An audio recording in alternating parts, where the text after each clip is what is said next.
BJP పాలనలో ప్రజలు అవస్థలు పడుతున్నారని విమర్శించారు కాంగ్రెస్ మాజీ ఎమ్మెల్యే మస్తాన్ వలి. పెట్రోల్ డీజిల్ ధరల పెంపునకు నిరసనగా గుంటూరులో ధర్నా నిర్వహించారు. 5 రాష్ట్రాల్లో ఎన్నికలు కాగానే పెట్రోల్ వడ్డన చేశారని ఆగ్రహం వ్యక్తం చేశారు ఆయన. ప్రజల్ని పొదుపు చేయాలని కోరుతున్న ప్రధానమంత్రి తన విదేశీ పర్యటనలో ప్రత్యేక విమానానికి ఎంత ఇంధనం ఉపయోగిస్తున్నారని ప్రశ్నించారు.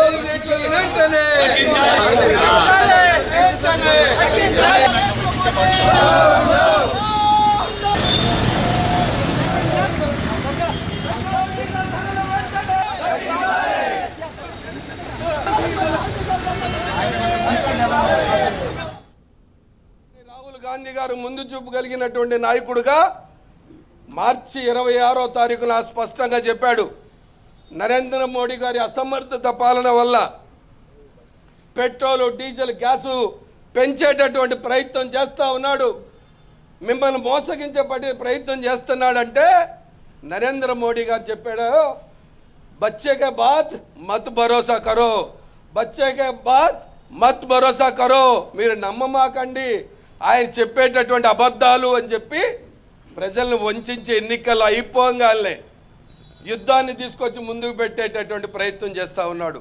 యుద్ధం పేరు మీద ఇవాళ పెట్రోలు డీజిల్ సగటు భారతీయుడు బ్రతకటానికి భయకంపితులు చేస్తూ ఉన్నారు. ఇవాళ నేను నేరుగా మీ ద్వారాగా నరేంద్ర మోడీ గారిని అడుగుతా ఉన్నా, నువ్వు ప్రయాణం చేసేటటువంటి ఎయిర్ ఇండియా A1 ఒక్క గంటకి 10,000 లీటర్లు 10 టన్నుల పెట్రోల్ డీజిల్ వాడాల్సిన అవసరం ఏర్పడుతుంది. అంటే ఒక అమెరికా అధ్యక్షుడు ఎంతైతే వాడతాడో అంత నువ్వు తిరిగేటటువంటి విమానానికి వాడుతా అన్నారు.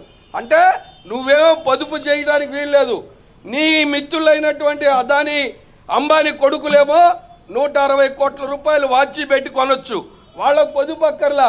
భారత జాతి మాత్రం పెట్రోల్ పొదుపు ఉండాలా, గ్యాసు పొదుపు ఉండాలా, చివరికి ఇంట్లో కూరలో వేసుకునేటువంటి నూరులు కూడా పొదుపు చేయాలని చెప్పడం ఎంతవరకు దుర్మార్గం ఒక్కసారి ఆలోచన చేయాలి.